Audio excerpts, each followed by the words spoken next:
লোটাতে হবে আগামী দিনে। ওরে আমার বুবু জান রে, ওরে আমার খালা জান রে, ওরে আমার আপা জান রে, সিপিএম কে তুলোধনা করে, সিপিএম কে উৎখাত করে তুমি ক্ষমতায় এসছো। নট করো মমতা ব্যানার্জি, তুমি এখন মুখ্যমন্ত্রী নেই, তুমি এক্স মন্ত্রী। তুমি মুখ্যমন্ত্রী থাকার সময় চ্যালেঞ্জ করেছিলাম, আজকে তুমি মুখ্যমন্ত্রী নেই, আবারও চ্যালেঞ্জ করছি।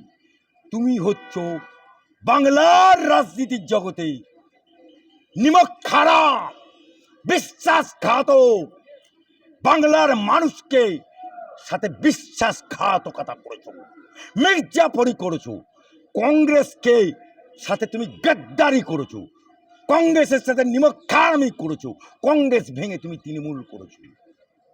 তৃণমূল করে অটল বিহারী বাজপেয়ী স্মরণ করো, ইয়াদ করো। অটল বিহারী বাজপেয়ী ওই টালির ঘরে গেল, মা বসে রয়েছে গায়ত্রী দেবী, মায়ের সামনে বাজপেয়ীকে প্রণাম করে বলছে, আজ থেকে তুমি আমার বাপ। বাজপেয়ী বলল, আমি বাপ? তাহলে তুমি আমার বিটি বটে। বলছে, বাপ, আমি কংগ্রেসের সাথে গাদ্দারি করেছি, কংগ্রেসের সাথে নিমকহারামি করেছি, দিয়ে তৃণমূল দল করেছি, পাশে আবার কংগ্রেসটা জুড়েও রেখেছি, কিন্তু আমার টাকা নেই, আমার পয়সা নেই, আমার সিম্বল নেই, আমি কি করব? বললো, দিল্লি দেখা করো। তারপরের দিনে আমি বলছি, আমি সাক্ষী, we are A witness, Akbar Ali Khandakar, Ajit পাঁজা, তোমার পঙ্কজ ব্যানার্জি, সুব্রত বক্সি, সঞ্জয় বক্সি চললো দিল্লিতে। অজিত পাঁজা 5টা সিম্বল এঁকেছিল, আমি ছিলাম, 5টা সিম্বল বাজপেয়ীজিকে দিল। বাজপেয়ী হলো, এ পছন্দ হচ্ছে না। কি বললো? আমি বাপ, লেখো অজিত, আমি বাপ, আমি বিজেপি, আমার পদ্ম ফুল, আমার বিক্রি হবে জোড়া ফুল। সেই জোড়া ফুল আঁকলো অটল বিহারী বাজপেয়ী, রেকমেন্ডেশন টু নির্বাচন কমিশন দিয়ে এই বাংলায় প্রথম বিজেপিকে দাওয়াত দিয়ে, বিজেপিকে নিমন্ত্রণ করে, একসাথে গঠবন্ধন করে বিজেপি আর তৃণমূল এখানে লড়েছিল।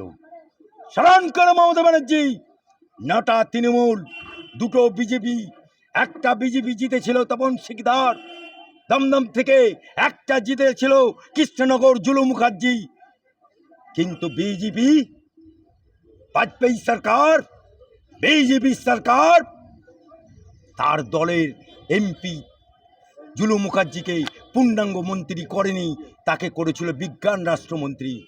দমদমের তপন শিকদার, তাকে করেছিল টেলিফোন রাষ্ট্রমন্ত্রী, আর তোমাকে করেছিল রেল মন্ত্রী।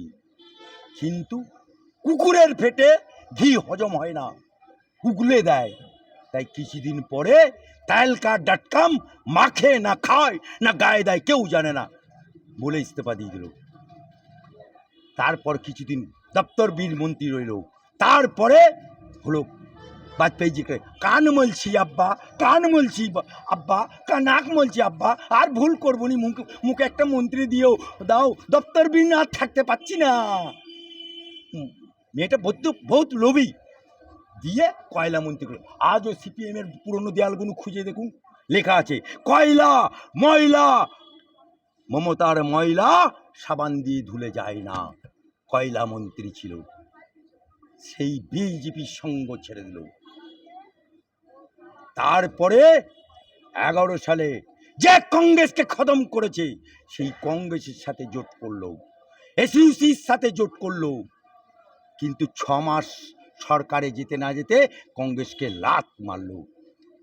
কতজনের সাথে গাদ্দারি করেছে, বিজেপির সাথে গাদ্দারি করেছে,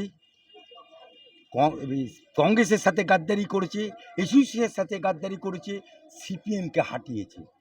তাহলে এতগুলো রাজনীতি দলের সাথে গাদ্দারি করেছে, আর 15 বছর বাংলাকে কাঙ্গাল করে দিয়ে এখনো বলছে মুই সিপিএমকে ডাকি, তোর ডাকে কেউ আসবে না, পিসি আর ভাইপো ছাড়া তৃণমূলের বিধায়করাও আসবে না। লাস্ট কোশ্চেন, বলছিলাম গোহত্যা নিষিদ্ধ, তাহলে কি এবারে ইদুজোয়া হবে না? ইদুজ্জোয়া দেরি আছে, এখনো সময় আছে। কেউ বলেনি, সরকারিভাবে কোনো বিজ্ঞপ্তি কেউ দেখাতে পারবে না। যারা করছে তারা উচ্ছৃঙ্খলভাবে নবাগত তৎকাল বিজেপি বা তৎকাল গেরুয়াধারী তাদেরকে পুলিশ অ্যাকশন নেবে।